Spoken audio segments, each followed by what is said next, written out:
So as we speak, the UFC Academy Combine is going down in Shanghai, China.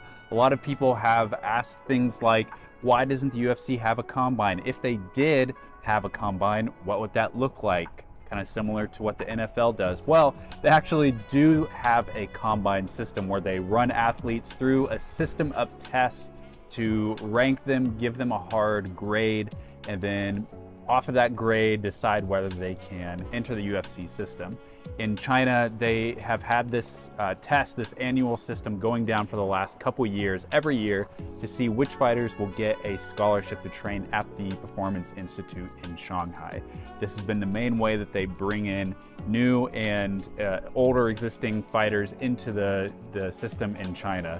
Well, this year, they not only are doing this from March 18th, this last Sunday, until the 21st, but for the first year, they're bringing in fighters from outside of China to train at this system, which I think is a great idea. It's an incredible resource for fighters all throughout Asia. So far, only really been available to fighters within China.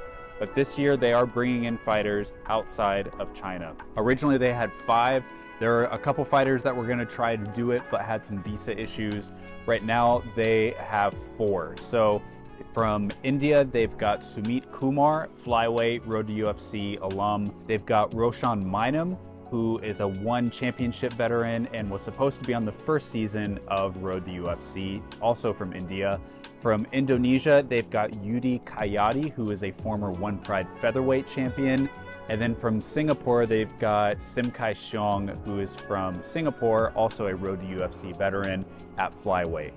They, at one point, were going to have Gugun Guzman, or I should say, we all thought that Gugun Guzman was going to join it. He is an Indonesian, a One Pride bantamweight champion, and also a Road to UFC alum.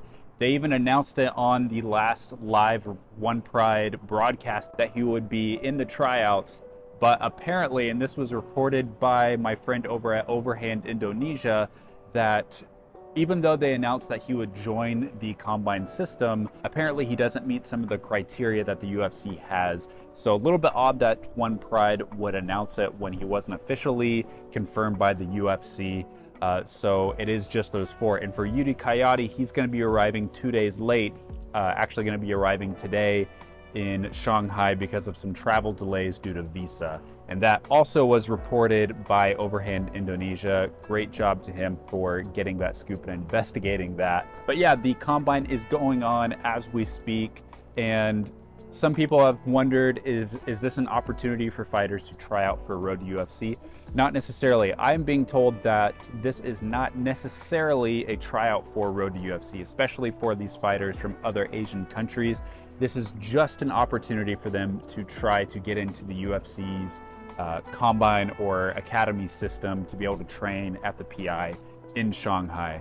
An opportunity for them to test themselves, see where they fall, where their strengths and weaknesses are. I think it is an invaluable way to kind of bring some more science into their training approach. So not necessarily for Road to UFC, but they could still appear in Road to UFC if they're super impressive, if everything else works out with the UFC and they're a good fit. Sure, they could be in Road to UFC, which Road to UFC, and I mentioned this on the podcast that I have every Thursday. I mentioned this last week, that Road to UFC will go down on May 18th and 19th, also from the UFC PI in Shanghai. Originally, there was supposed to be, or I should say, it was more in the early stages. They're going to potentially have an event in China around that time. That is not going to work out. They're looking at maybe midsummer as the next time frame to shoot for a UFC event in China. I know it keeps getting delayed, always being pushed back, but Road to UFC still being casted right now. I believe the application window did close, so they're sorting through things. A lot of the spots have been chosen. Some fighters like Xiaobin, like Daramisi Jaopasi, Jinyu Shiye, even Dong Huaxiang looks like she's going to be in the season. So hopefully it looks like they're going to have a strawweight tournament, which is great news. But stay tuned right here to this channel for more updates on Road to UFC. Stay tuned to all my social media platforms where I'll be breaking as much news as I can for Road to UFC. And in the meantime, have a great week.